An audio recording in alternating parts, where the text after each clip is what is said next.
அவரிடத்தில் கொண்டு வரப்பட்டவன் செத்து போனான் என்று சொல்லுகிற நிலைமையில் இருந்தாலும் அவரால் என்ன செய்ய முடியும் தெரியுமா? அவனை தூக்கிவிட முடியும். அவனை தூக்கிவிட முடியும். ஆமென் சொல்லுங்க பார்க்கலாம். தூக்குறோம். தொடர்ந்து எங்க கூட பேசுங்கப்பா. மீட்பர் நாமத்தில் பிதாவே, ஆமென். ஒரு விசை கூட கரங்களை உயர்த்தி ஹல்லேலூயா. மார்க்கு சுவிசேஷம் 9வது அதிகாரம்.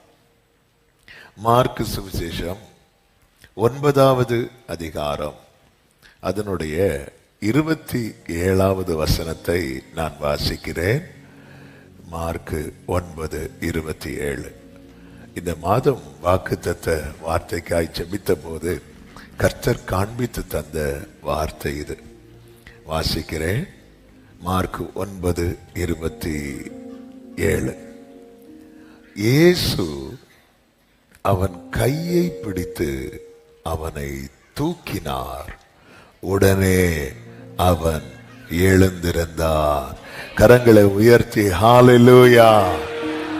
இயேசு அவன் கையை பிடித்து அவனை தூக்கினார். உடனே அவன் எழுந்திருந்தான் என்று வேதம் சொல்லுகிறது. ஆமென். நாம் ஆராதிக்கிற நம் தேவன் தம்முடைய கையினால் நம்மை தாங்குகிறவர் மட்டுமல்ல, நம் கையை பிடித்து நான் உனக்கு துணை நிற்கிறேன் என்று சொல்லுகிறவர் மட்டுமல்ல, நம் கையை பிடித்து நம்மை தூக்கி விடுகிற கர்த்தர். ஹல்லேலூயா. தூக்கி விடுகிற கர்த்தர். இந்த நாளிலே இந்த சத்தத்தை சமீபத்திலும் தூரத்திலும் இருந்து கேட்கிற ஒவ்வொருவருக்கும் சொல்லுகிற அன்பின் நற்செய்தி, நீங்க எந்த நிலைமையில் இருந்தாலும் அந்த நிலைமையிலிருந்து எழும்ப பண்ண கர்த்தர் தம்முடைய கையை நீட்டி உங்களை தூக்கிவிட வல்லவராயிருக்கிறார். இங்கே ஒரு வாலிபனை குறித்து சொல்லப்பட்டிருக்கிறது. அந்த சரித்திரத்துக்குள் ரொம்ப போகவில்லை, நமக்கு அது தெரியும். ஆமென். அந்த வாலிபன் எந்த நிலையிலிருந்து கர்த்தர் அவனை தூக்கி விட்டார் என்று அதற்கு முந்தின வசனத்திலே சொல்லப்பட்டிருக்கிறது. அப்பொழுது அது சத்தமிட்டு அவனை மிகவும் அலைக்கழித்து புறப்பட்டு போயிற்று. அடுத்த வார்த்தை, அவன் செத்து போனான் என்று அநேகர் சொல்லத்தக்கதாக செத்தவன் போல் கிடந்தான் என்று வேதம் சொல்லுகிறது. செத்து போனான் என்று அநேகர் சொல்லத்தக்கதாய் ஒரு தகப்பன் ஒரு ஆவியினாலே அலைக்கழிக்கப்பட்ட தன் மகனை இயேசுவினிடத்திலே கொண்டு வருகிறான். அவன் வந்தபோது இயேசு முதலாவது அங்கே இல்லை. இயேசு மலையில ஜெபித்து கொண்டிருக்கிறார். அவருடைய சீஷர்கள் என்னெல்லாமோ செஞ்சு பார்க்குறாங்க. ஆனா இந்த பிசாசு போக மாட்டேங்குது. பிரச்சனை அதிகரிக்குது. ஜனங்க கூட ஆரம்பிக்கிறாங்க. வாக்குவாதமா மாறுது. பிரச்சனை வாக்குவாதமா போயிட்டு இருக்கும் போது இயேசு இறங்கி வரார், விசாரிக்கிறார். அதன் பிறகு அந்த ஆவி அவனை விட்டு வெளியேறும்படிக்கு அவர் கட்டளையிடுகிறார். கட்டளையிட்ட போது அந்த ஆவி வெளியே போச்சு. அது எப்படி போச்சா? அது சத்தமிட்டு அவனை மிகவும் அலைக்கழித்து. என்னைக்குமே புரிஞ்சுக்கோங்க, கர்த்தர் யார் வாழ்க்கையில விடுதலை கொடுக்கணும்னு நினைக்கிறாரோ அவனைதான் சத்துரு கண் வைப்பா. ஆனா ஜெயம் கர்த்தருக்குதான். ஹல்லேலூயா. ஜெயம் கர்த்தருக்குதான். உங்க வாழ்க்கையில கர்த்தர் ஒன்றை கட்டளையிட்டு இருக்கிறார் என்றால் அதை எப்படி புரிந்து கொள்ள தெரியுமா? இதுவரை இல்லாத அளவுக்கு பிரச்சனை அதிகரிக்கும். இதுவரை அவனை அலைக்கழித்து கொண்டுதான் இருந்தது.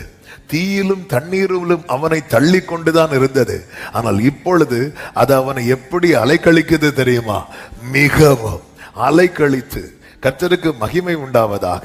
ஆண்டவர் இப்படி கட்டளையிடுறதுக்கு முன்னாடி என்ன நடக்குது அப்படின்னா, இங்க என்ன நடக்குதுன்னு பார்க்கிறதற்கு 25வது வசனத்திலே சொல்லப்பட்டிருக்கிறது.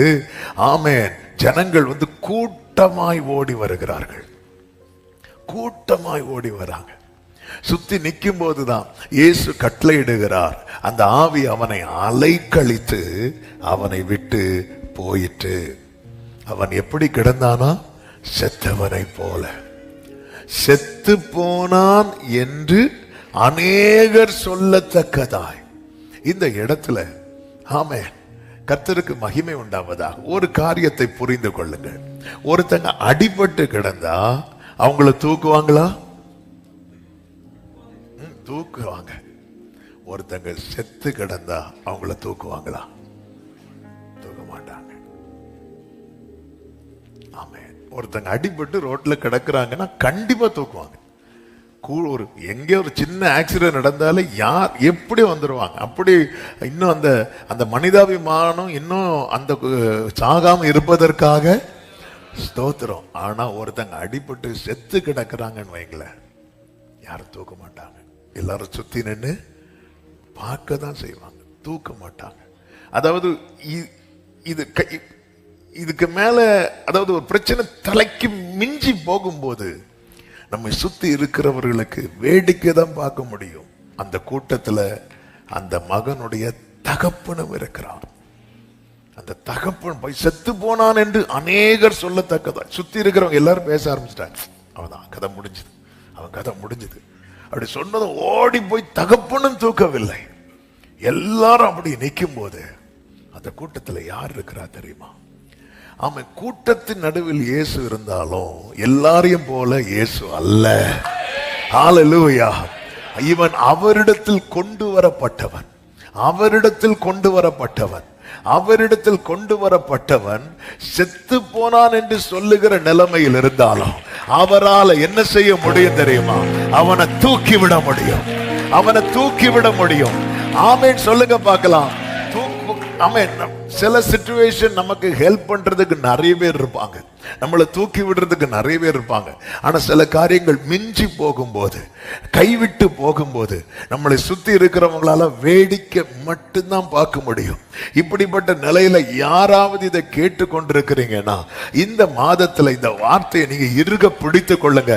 ஆண்டவர் உங்களால என்ன தூக்கி விட முடியும். ஆண்டவரே, எத்தனை பேர் இந்த காலை வேளையில சொல்ல முடியும், இந்த சூழ்நிலையிலிருந்து உங்களால என்ன தூக்கி விட முடியும், இப்படி ஒரு நிலைமையிலிருந்து உங்களால என்ன தூக்கி விட முடியும், இந்த வியாதியிலிருந்து உங்களால என்ன தூக்கி விட முடியும், இந்த பாவத்திலிருந்து உங்களால என்ன தூக்கி விட முடியும், இந்த கடன் பாரத்திலிருந்து உங்களால என்ன தூக்கி விட முடியும்.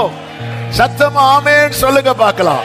இயேசு அவன் கையை பிடித்து, ஆமென். ஆண்டவருக்கு இது ஒன்றும் புதுசு கிடையாது, ஆண்டவருக்கு இது பெரிய விஷயமும் கிடையாது. மார்க் 5வது அதிகாரத்துல இன்னொரு வீட்டுக்கு போறார். அங்க ஒரு சின்ன பிள்ளை, 12 வயசு உள்ள பிள்ளை, அவ செத்தவளை போல கிடக்கல. அவ எப்படி கிடக்குறா? அவ உண்மையிலே செத்து கிடக்குறா. அவ கையும் இயேசு என்ன செய்தார் தெரியுமா? பிடிச்சு தூக்கி விட்டா. ஆண்டவர் ஒருத்தங்க கைய பிடிச்சிட்டாங்கன்னா சமுத்திரத்திலே, ஆமே, கடல் கொந்தளிக்கும் போது, கடல் கொந்தளிக்கும் போது பேதுரு அப்படி பொசுக்குன்னு உள்ள போறார். இயேசு என்ன தெரியுமா செய்தார்? உடனே கையை பிடித்தார். கையை பிடிச்சு என்ன பண்ணார் நினைக்கிறீங்க? தூக்கி விட்டார். தூக்கி விட்டதும் வேதம் சொல்லுகிறது இருவரும் படகில் ஏறினார்கள். அதன் அர்த்தம் என்ன? திரும்பவும் பேதுரு அதுல என்ன பண்றார்? நடக்கிறார். இந்த காலை வேளையில வார்த்தைக்காய் ஏக்கத்தோடு வந்திருக்கிற உள்ளங்களுக்கு சொல்லுகிற வார்த்தை, உங்களை தூக்கி விட அவருக்கு முடியும். என்னை தூக்கி விடுகிற ஒருவர் இருக்கிறார். நல்ல கரங்களை தட்டி ஜீசஸ், ஜீசஸ், என்னை தூக்கிவிட என் ஆண்டவருக்கு முடியும். ஹல்லேலூயா. துயரத்தில் கூப்பிட்டே, உதவிக்காய் கதறினே, அழுகுரல் கேட்டீரையா. துயரத்தில் கூப்பிட்டேன், உதவிக்காய் அழுகுரல் கேட்டீரையா. குனிந்து தூக்கினீர், குனிந்து தூக்கினீர், பெரியவனாக்கினீர் உமது காருண்யத்தா.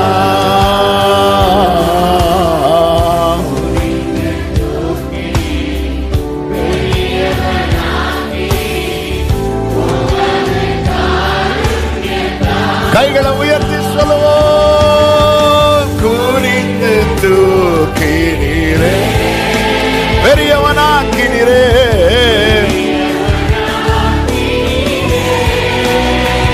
ஜீசஸ் உமது காருண்யத்தா.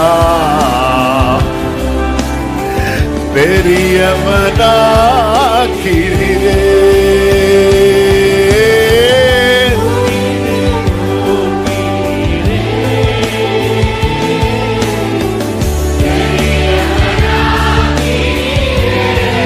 ஆமென்.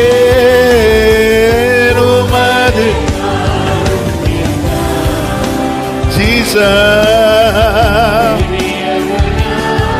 ஒரு விஷயம் அப்படியே கண்களை மூடி உங்க வலது கரத்தை உயர்த்தி, உங்க வலது கரத்தை உயர்த்தி ஆண்டவர்கிட்ட சொல்லுங்க, ஆண்டவரே, என்னுடைய இந்த நிலைமையிலிருந்து என்னை தூக்கி விட உம்மால் முடியும்.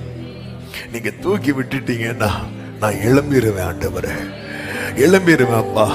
எந்த நிலைமையிலிருந்து வெளியே வர முடியாம தவிக்கிறீங்க, இந்த 1ஆம் தேதி காலை வேளையில இந்த வார்த்தையை நம்பி ஆண்டவர்கிட்ட சொல்லுங்க, ஆண்டவரை, இதுல இருந்து யாருக்கும் என்ன தூக்கி விட முடியாது. என்னை சுத்தி இருக்கிறவங்களுக்கு வேடிக்கை மட்டும்தான் பார்க்க முடியுதுப்பா, வேடிக்கை மட்டும்தான் பார்க்க முடியுது. ஆனா உங்களால என்னை தூக்கி விட முடியும், உங்க கரத்தால என்னை தூக்கி விட முடியும். நான் உம்மை நம்புகிறேன். இந்த ஒரு நிலையிலிருந்து நீர் என்னை தூக்கி விடுவீர். நீர் என்னை, நான் எழும்புவேன், நான் எழும்புவேன், நான் எழும்புவேன். என்னை எழும்ப பண்ணும் என் ஆண்டவர் என் கூட இருக்கிறதுனால நான் எழும்புவேன், நான் எழும்புவேன்.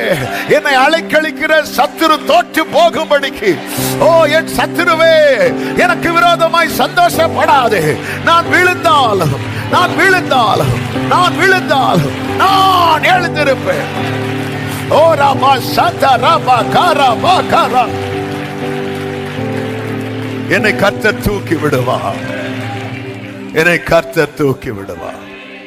எந்தெந்த காரியத்துல இருந்து நீங்க எழும்பணும்னு நினைக்கிறீங்க, உங்களை சில சொல்லுவாங்க தெரியுமா, சிலர்ட்ட இந்த ரெக்கமெண்டேஷன் போகும்போது கொஞ்சம் நீங்க தூக்கி விட்டீங்கன்னா, ஆமென், சிலர்லாம் தூக்க எப்படி முடியும், கொஞ்சம் நீங்க கொஞ்சம் அவங்கள அப்படியே கை தூக்கி விட்டீங்கன்னா, ஹல்லேலூயா, ஆமென், ஆமென். உங்க ஜெப ஜீவியத்துல ஒருத்தங்க சப்போர்ட்டிவா இருந்தா நல்லா இருக்கும்னு ஃபீல் பண்றீங்களா, அவர் தூக்கி விடுவார். ஆமென், ஹல்லேலூயா. ஆவிக்குரிய யுத்தத்தினால சோர்ந்து போறீங்களா, அவர் தூக்கி விடுவார், தூக்கி விடுவார். மோசேயின் கை அப்படி தளரும் போது தூக்கி விட ஆரோனும் ஊரும், நாம் தளரும் போது தூக்கிவிட பரிசுத்த ஆவியானவர். ஆமென் சொல்லுங்க பார்க்கலாம். தூக்கி விடுகிறவர், தூக்கி விடுகிறவர். ஹல்லேலூயா. நீங்க என்ன வீட்டுல போய் எதுல இருந்தெல்லாம் நீங்க எழும்பணும், மேல வரணும்னு நினைக்கிறீங்க, எல்லாத்தையும் எழுதி வச்சு 1ஆம் தேதியை ஜெபம் பண்ண ஆரம்பிங்க.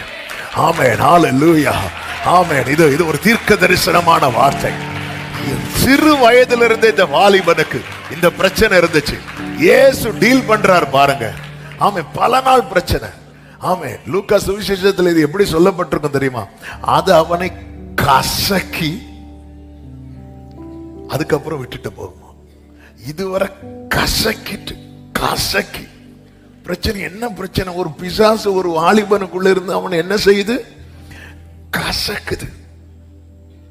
அது அவனை கசக்கின பிறகு அப்படி தூக்கி போட்டுட்டு அவன் செத்து போயிட்டான் என்று அநேகர் சொல்லத்தக்கதாய்.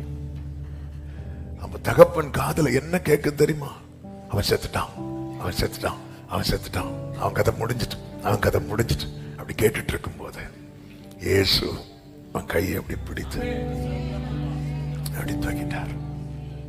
ஆண்டவரே, என்னுடைய இந்த நிலையிலிருந்து, என்னுடைய இந்த மந்த நிலையிலிருந்து, என்னுடைய இந்த முடக்கப்பட்ட நிலையிலிருந்து, ஆண்டவர், இந்த மனுஷர் தலையில ஏறி போகிற நிலையிலிருந்து, இந்த வலையில் அகப்பட்ட நிலையிலிருந்து, தீயையும் தண்ணீரையும் கடக்கிற இந்த நிலையிலிருந்து என்னை தூக்கிவிட